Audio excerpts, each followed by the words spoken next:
Welcome back for a new top 10 list. This is top 10 overpriced, a new overpriced games list, but exclusively PS1 only. Expand the future some more. I'm working on a top 10 overpriced Sega Saturn games as well as GameCube, and the fourth console I have not yet chosen, which think about Dreamcast. But with that said, this is 10 overpriced PS1 games, and I'll show some if I actually own any of them. Now, a lot of the games I do have, I got years back before they skyrocketed. With that said, some honorable mentions, if you want to call it that. First, we have Final Fantasy VII. Now keep in mind this is Black Label version, not the Greatest Hits version. Same with all the games on here. Now, this is also looking in like good to mid condition price range. Final Fantasy VII average price, it's going for $50 to $70 now for the Black Label Final Fantasy VII. You have Marvel Superheroes, in case and everything. If it's in good condition stuff, it ranges $60 to $80 for the American version of Marvel Superheroes.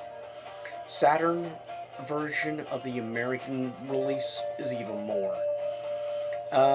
Less honorable mention, what you have, but unfortunately not in box. I bought it disc by itself a few years ago. Got cheaper like that. And the last honorable mention is X-Men vs. Street Fighter. This game, on average, in box and everything, complete and in good condition, it is ranging $70 to $90 now for X-Men vs. Street Fighter.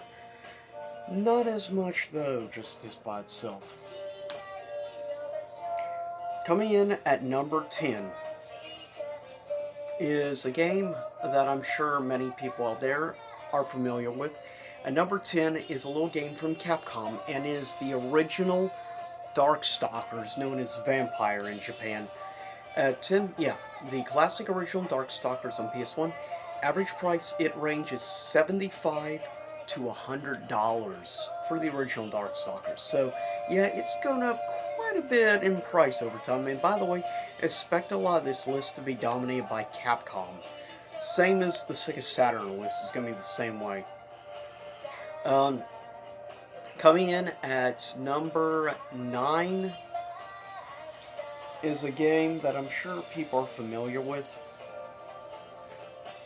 and that being Castlevania Symphony of the Night. Now, if you get it complete, in case, everything in good condition, the game can run anywhere from $70 to like $120 now for Castlevania Symphony of Night. So, yeah, it's gone up quite a bit over time, which is kind of crazy to think about. Honestly, I can't believe it's going for that much. Coming at number 8 is a horror game, or not horror, but a fighting game I'm sure that many of you are out there familiar with. At number 8 from Capcom is a game called Rival Schools.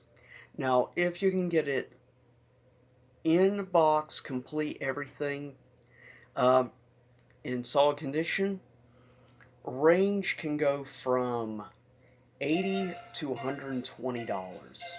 So yeah, it's going for quite a bit as well. For a fighting game, that's quite high. But like I said, PS1, there's definitely some expensive fighting games. Next, we have, coming in at number 7,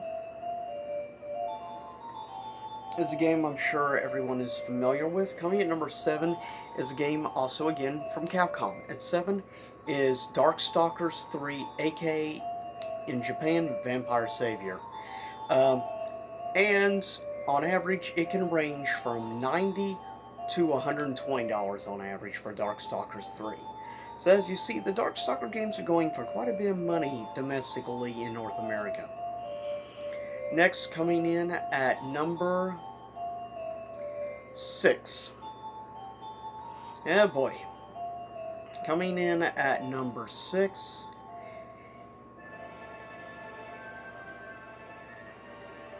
is a game called Mega Man Legends 2. How much is Mega Man Legends 2 going for?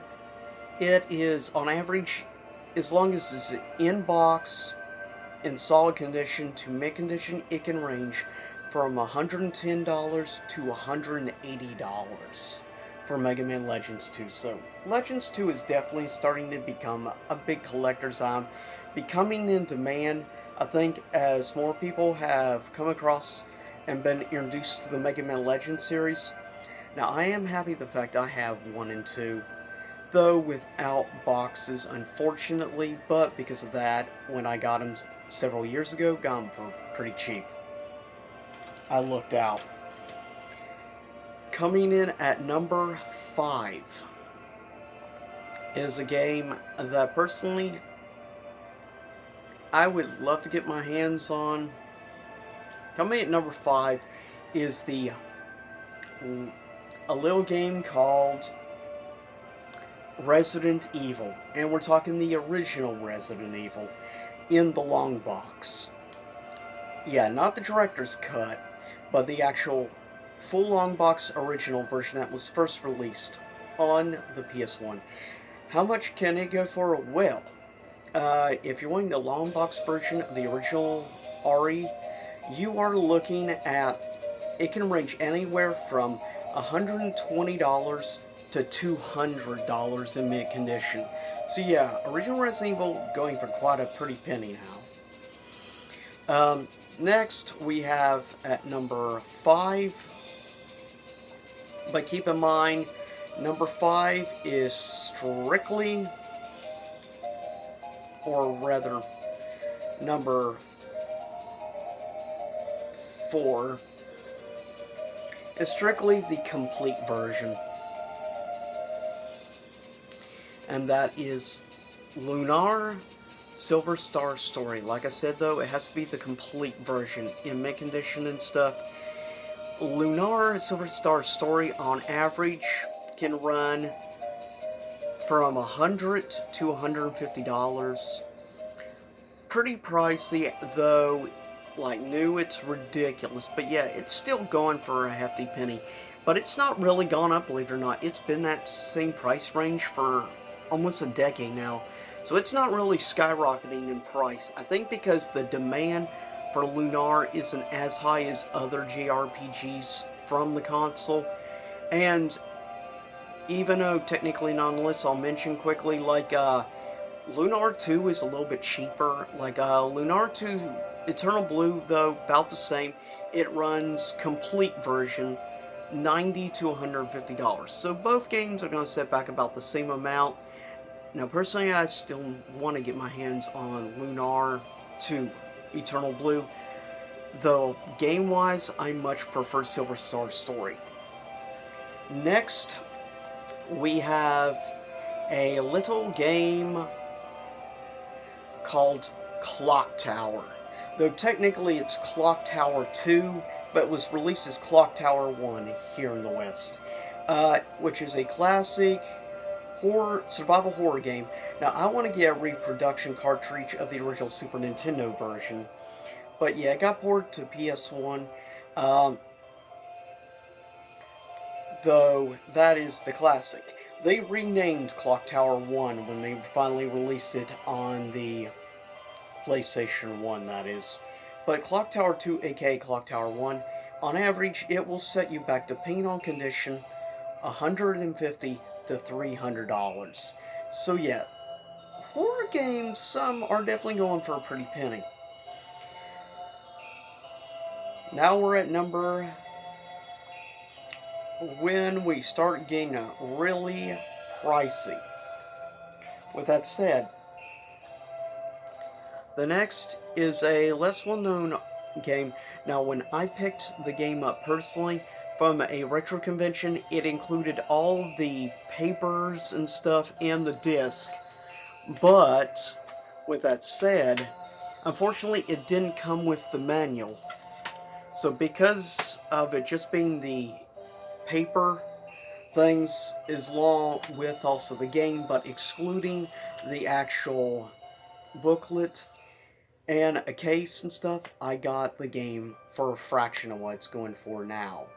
But if you're curious about the game, check it out. It's an really good strategy RPG, in my opinion. A very overlooked, underrated, like many though games that have been going up in price over time. The game will set you back in mint. Complete everything. It's going to set you anywhere from $150 to $300. So yeah, the game is very pricey and kind of crazy, but given it did not sell well in North America, that is one of the big reasons as to why it's going for what it is.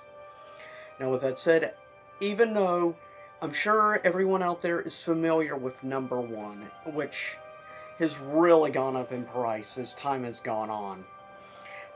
Like, it's getting now where it's out of my price range, where I'm definitely not willing to pay what it's going for now. If you're wanting inbox and stuff, it can range. Like, the greatest hits version of the game, if it has everything, like, can range anywhere from $250, and yeah, that's the starting price, to Black Label, everything including the Mega Man Legends 2 demo, complete inbox mint condition. It goes anywhere from $250 to $450. And I thought I'd quickly mention, even though technically this was number one, there's a game that even supersedes Tron Bonne.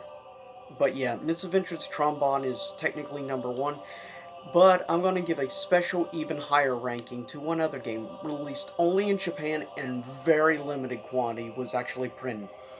Based off the manga and anime by the same name, that is the game Serial Experiments Lane. If you want like everything together in decent condition, Serial Experiments Lane is going to set you back $550 to $600. You heard me right. That's how expensive the game is. It's ridiculous. But then again, it's sold, I think, like less than 10,000 copies. So yeah, it's pretty rare, and given it was released only in Japan, that is the reason why, and you can't find too many listed even on eBay. Like, when I checked, there was only maybe 5 copies total on eBay available for sale.